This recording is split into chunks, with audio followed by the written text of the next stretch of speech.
Handphone Poco M3 Pro 5G ini hadir dengan tema The Real 5G Killer. Lagi-lagi 5G akan terus menjadi embel-embel untuk tahun ini. Setelah sebelumnya, embel-embel NFC hadir lebih dulu di tahun sebelumnya. Bicara The Real Killer, ya memang handphone ini adalah handphone 5G termurah saat ini. Kalian bisa beli dimulai dari harga 2,5 juta hingga 3 juta rupiah. Peringkat kedua sebelumnya dipegang juga oleh saudaranya Redmi Note 10 yang versi 5G. Harganya 2,6 sampai 3,1 juta rupiah. Beda 100 ribu aja. Harganya tipis ya, bener. Karena memang jeroan dari Poco M3 Pro 5G ini identikal dengan Redmi Note 10 5G. Mereka masih mengandalkan prosesor MediaTek Dimensity 700 yang sudah support 5G, main kamera 48 megapiksel, 5000 mAh baterai dengan 18 watt charging speed, dan juga punya layar LCD 90Hz. Perbedaannya hanya pada kombinasi RAM storage-nya dan tentu desainnya. Jadi, apakah ini mungkin produk decoy ya? Nah, kita lihat desainnya. Desain dari handphone ini menurut gue lumayan berkelas loh. Glossy dan punya dual tone. Kayak HP premium gitu. Meski terbuat dari plastik sih ya. Cuman ini well executed menurut gue. Poco ini punya warna yang flashy, gaul, dan funky lah pokoknya.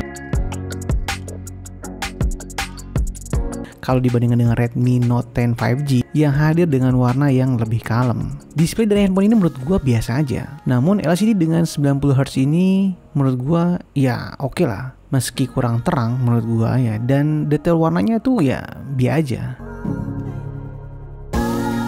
Sehingga kadang gue merasa hasil kamera dari handphone itu jelek. Padahal begitu gue pindahin ke layar komputer yang lebih besar layarnya, gue langsung, loh kok oke, jadi langsung masuk aja ke bagian kameranya. Nah, ternyata hasil kamera handphone budget ini tidak mengecewakan menurut gua. Berbeda ketika kita dilihat dari handphone hasil jepretannya. Nah, pada layar yang lebih terang, handphone itu punya pencahayaan yang cukup bagus. Detail fotonya terlihat baik, sangat kaya dan cukup pas white balance-nya. Nah, meski kadang sih ya AI-nya itu ngasih over brightness kalau menurut gua. Ya, secara overall sih cukup ya.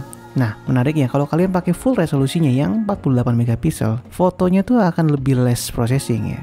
Atau maksud gue sedikit lebih natural. Kalau kalian yang suka yang natural-natural, mungkin kalian bisa pilih mode full resolusi. Ya tentu, risikonya adalah hard disk kalian akan cepat habis. Karena hasil dari full resolusi ini cukup besar, 16 MB.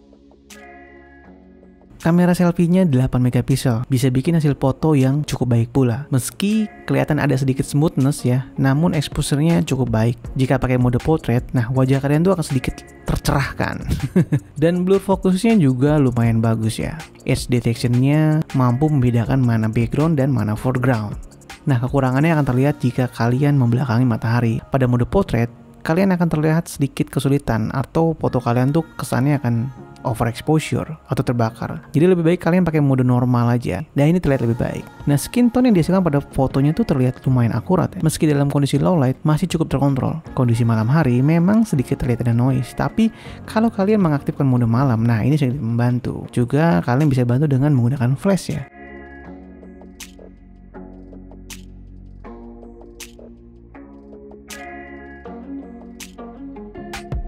Video handphone ini juga nggak jelek loh. Namun menurut gue masih sangat sensitif terhadap perubahan cahaya. Pada mode indoor cukup terlihat noise ya. Namun pada siang hari skin tone dan white balance terlihat baik dan terlihat sedikit cool. Bonusnya, fokus pada kamera ini tuh lumayan bagus dan bisa diandalkan.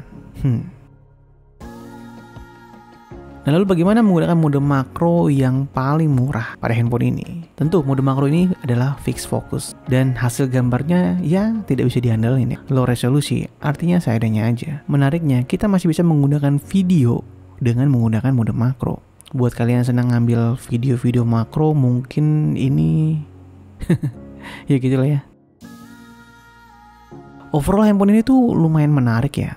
Meski awalnya gue ngerasa handphone ini kurang berkesan, namun ketika semua gue lihat lagi di layar yang lebih besar, hasil kameranya terasa sangat berbeda dan cukup baik ternyata. Meski murah, tidak terlihat murahan. Handphone ini hanya fokus kepada kemampuan 5G-nya. Gue nggak merekomendasikan buat kalian yang mencari performa yang sangat tinggi untuk bermain game. Untuk bermain game-game macam Call of Duty dan seatasnya, itu masih belum bisa kalian andalkan. Ya hanya playable ya. Hasil grafiknya medium ke bawah. Namun menariknya masih bisa menghasilkan FPS 50Hz ya rata-ratanya hasil benchmark gua. Hasil Antutu benchmarknya juga masih di bawah kompetitornya kayak macam Realme 8 5G. Nah, meskipun paling murah, handphone ini sekarang ini punya direct rival. Samsung Galaxy A22 5G hadir dengan harga yang gak kalah menarik guys, 2,8 juta. Nah, kalau udah begini, kalian jadi bingung gak sih? Jadi segitu dulu video gua kali ini. Semoga video ini membantu kalian dalam menentukan pilihan apakah perlu membeli handphone ini atau merek yang lain aja ya. Oke, sampai jumpa di video gue yang lain. Bye-bye.